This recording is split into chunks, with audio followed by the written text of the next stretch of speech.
مال ہے اس کے پاس میں، فرض ہے، اور یہ اس کا پہلا حج ہے، زندگی میں ایک ہی بار حج فرض ہے، تو ایسی صورت میں حج کرنا اس کے اوپر لازم ہے، اسلام کی بنیاد ہے، اس کو نہیں چھوڑ سکتا ہے۔ اس کی شادی کے لیے دوسرے راستے پیدا ہو جائیں گے، اللہ تعالیٰ پیدا کرے گا۔ اس کی ذمہ داری نہیں کسی کی لڑکی کی شادی کرے، اس کی ذمہ داری اپنے ایمان کو، اپنے اسلام کو مکمل کرے، اس لیے وہ شخص اپنا حج کرے گا، حج فریضہ کرے گا۔ ہاں اگر نفلی حج کر رہا ہے تو اسے اختیار ہے، یہ بھی مستحب ہے، وہ بھی مستحب ہے، دونوں مستحب میں سے جس کو چاہے وہ اختیار کر لے۔ اور اہل علم نے کہا ہے کہ عمل متعدی ہمیشہ بہتر ہوتا ہے۔ عمل متعدی کا مطلب جس کا نفع دوسرے کو پہنچے۔ اگر آپ حج کریں گے تو اس کا ثواب آپ کو ملے گا،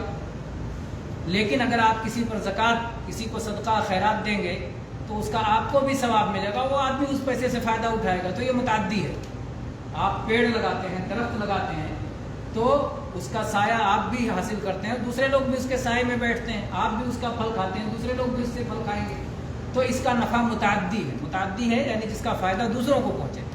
تو اگر دو نیکی ایک ساتھ ہو، ایک نیکی کا فائدہ ایک آدمی کو اکیلے مل رہا ہو کرنے والے کو، اور ایک نیکی کا فائدہ کرنے والے کو تو ملنا ہے، دوسرے کو بھی مل رہا ساتھ میں، تو وہ نیکی بڑی ہے جس کا فائدہ دوسرے کو بھی مل رہا ہے۔ تو ایسی صورت میں اگر نفلی حج ہے تو اس صورت میں شادی میں مدد کرنا، ایک نوجوان زنا کا خطرہ ہے، لڑکی ہی کا مسئلہ نہیں، یہ بھی سمجھیں، ایک نوجوان زنا میں پڑنے کا خطرہ ہے لیکن اس کے پاس اتنا پیسہ نہیں ہے کہ شادی کر پائے، تو اس کی کوئی شادی کرا دیتا ہے کہ تو زنا سے بچ جائے، لے رقم اور جا شادی کر لے، تو بھی نفلی حج سے